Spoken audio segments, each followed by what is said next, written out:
Well, today marks 1 week until the FIFA World Cup kicks off right here in the Atlanta Stadium. The city is making final preparations as hundreds of thousands of visitors are expected to arrive.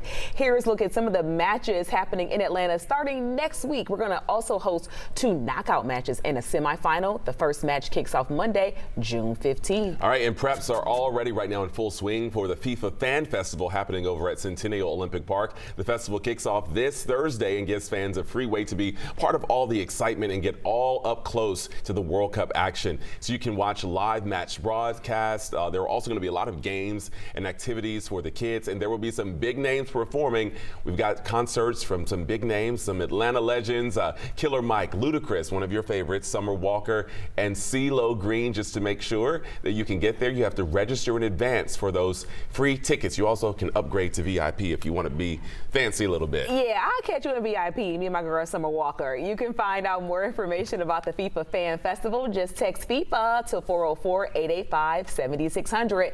Well, we know thousands of people are going to hit the streets for the World Cup here in Atlanta, but hundreds are living on the streets right now. It's their reality, and they just don't have anywhere to turn. It is a big concern. Joe Ripley joins us this morning as the city of Atlanta now teaming up with some community organizations and law enforcement to offer solutions to the city's homelessness crisis. That's right. The city hears the criticism, right, about only cleaning up just in time for the World Cup, but ask some organizations like Partners for Home, and they will tell you they have worked to combat homelessness for years consistently, and they will continue to do so well after the final whistle. It is construction on every corner.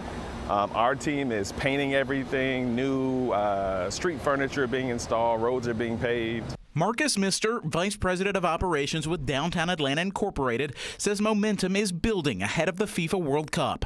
He says there's a concerted effort in helping the homeless get off the street. Housing, of course, is the ultimate goal.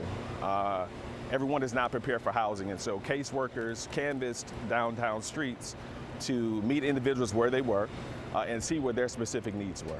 The seeds of the strategy were planted years ago, says Catherine Vassell, CEO of Partners for Home. To date, we've rehoused almost 17,000 households over the last 10 years.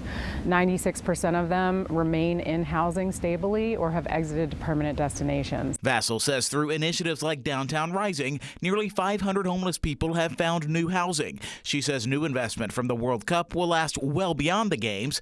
Partnerships with community organizations, law enforcement, and even the faith community have all tackled homelessness in Atlanta. Our objective is connecting individuals to services to be able to address the issues of substance abuse, of mental health challenges that may be contributing to the homelessness. It allowed us to see what our blind spots were. Whether it's providing housing or other services, Marcus Mister calls it a responsibility for everybody. We can't say that we love individuals and to allow them to live and die on our streets.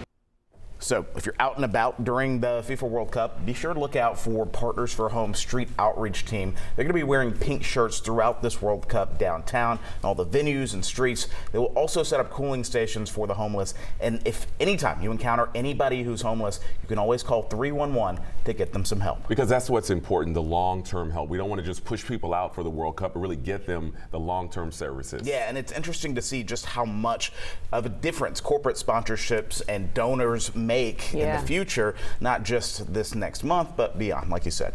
Gotta have that support. All right, Joe Ripley, thank you.